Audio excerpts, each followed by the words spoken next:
আসসালামু আলাইকুম। সাজিদ টকের নতুন একটি পর্বে আপনাদের স্বাগত জানাই। এই আলোচনাটা ঠিক সেই অর্থে কোনো অভিযোগ নয়, এটা এক ধরনের অনুযোগ বলতে পারেন। আমরা যেটা জানি যে গেল কয়েক বছর ধরে বাংলাদেশে খুব সম্ভবত শায়খ আহমদুল্লাহ এবং মাওলানা মিজানুর রহমান আজহারি সবচেয়ে জনপ্রিয় আলেম। বিশেষ করে তরুণ সমাজের উপর তাদের একটা বিরাট প্রভাব রয়েছে এবং তারা নিজেরাও আসলে তরুণ। সোশ্যাল মিডিয়াতে তারা খুবই অ্যাক্টিভ এবং আমরা যেটা দেখি যে সোশ্যাল মিডিয়াতে তাদের মিলিয়ন মিলিয়ন অনুসারী রয়েছেন। এবং মাওলানা মিজানুর রহমান আজহারি এবং শায়খ আহমদুল্লাহর আরেকটা দিক হচ্ছে তারা নানা রকম সামাজিক, রাজনৈতিক, সাংস্কৃতিক ইস্যুতে সরব ভূমিকা পালন করেন। সাধারণত আমরা যেটা দেখি আগে আলেমদের দেখতাম অনেক স্পর্শকাতর ইস্যু থেকে তারা নিজেদের দূরে রাখতেন, কিন্তু কিংবা সমাজের অনেক গুরুত্বপূর্ণ ইস্যু যেটা নিয়ে আসলে কথা বলা প্রয়োজন সবারই, সে ব্যাপারে তারা নীরব থাকতেন। কিন্তু আমরা যেটা দেখি যে শায়খ আহমদুল্লাহ এবং মাওলানা আজহারি তারা এই ধরনের ইস্যুতে নীরব থাকেন না। তারা বিশেষত সামাজিক যোগাযোগ মাধ্যমে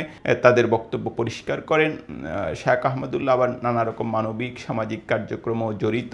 কিন্তু একটা দুঃখ এবং বেদনার সঙ্গে একটা বিষয় খেয়াল করছি, বুধবার সকালে এই ভিডিও যখন রেকর্ড হচ্ছে তখন পর্যন্ত এই পরিস্থিতি। আমরা যেটা এরই মধ্যে সবাই জানি যে ইরানে ইসরায়েল একতরফাভাবে হামলা চালিয়েছে এবং ইরানের শীর্ষ সামরিক কমান্ডারদের যে শুধু হত্যা করেছে তা নয়, সেখানকার নিরীহ সাধারণ মানুষদের হত্যা করছে, পরমাণু বিজ্ঞানীদের হত্যা করা হয়েছে এবং নারী, শিশু, সাধারণ মানুষ, টিভি স্টেশন, হাসপাতাল, কোনো কিছুই আসলে ইসরায়েলের হামলার থেকে রেহাই পাচ্ছে না এবং তেহরানকে তারা রীতিমতো আরেকটি গাজা হিসেবে পরিণত করার চেষ্টা করে যাচ্ছে। আমরা যেটা গত কয়েক বছর ধরে এর আগে দেখেছি যে গাজাতে কীভাবে তারা নির্মমতা, নৃশংসতা চালাচ্ছে। যেটা বলছিলাম যে ইরানে এ ধরনের হামলার পরও আমরা যেটা দেখি যে এতদিনও মাওলানা মিজানুর রহমান আজহারি এবং শায়খ আহমদুল্লাহ কোনো রকম প্রতিক্রিয়া অনলাইনে অন্তত তাদের সোশ্যাল মিডিয়াতে হ্যান্ডেল স্ট্যাটাসে আমি দেখছি না।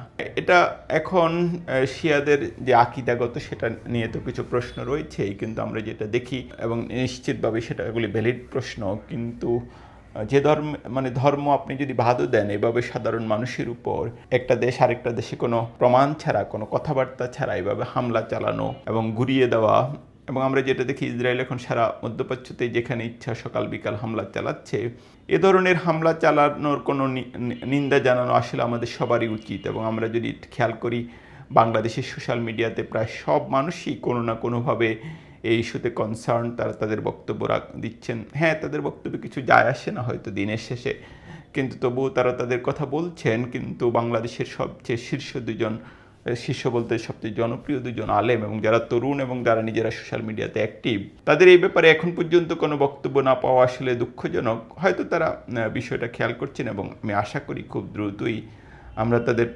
প্রতিক্রিয়া জানতে পারবো।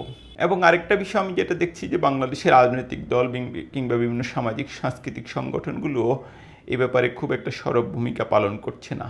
জামাত ইসলামীকে দেখেছি এ ব্যাপারে একটা কড়া বিবৃতি দিতে, অন্য খুব বেশি রাজনৈতিক দলও এ নিয়ে কথা বলছে না।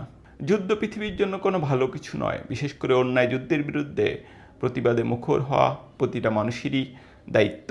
এই ক্ষেত্রে আমরা যেটা আশা করি বাংলাদেশের আলেম সমাজ, রাজনৈতিক, সামাজিক, সাংস্কৃতিক বিভিন্ন শক্তি তাদের অবস্থান পরিষ্কার করবে। রাজনৈতিক কোনো মেরুকরণের কারণে আমরা এইসব গুরুত্বপূর্ণ ইস্যু থেকে নিজেদের দূরে রাখতে পারি না।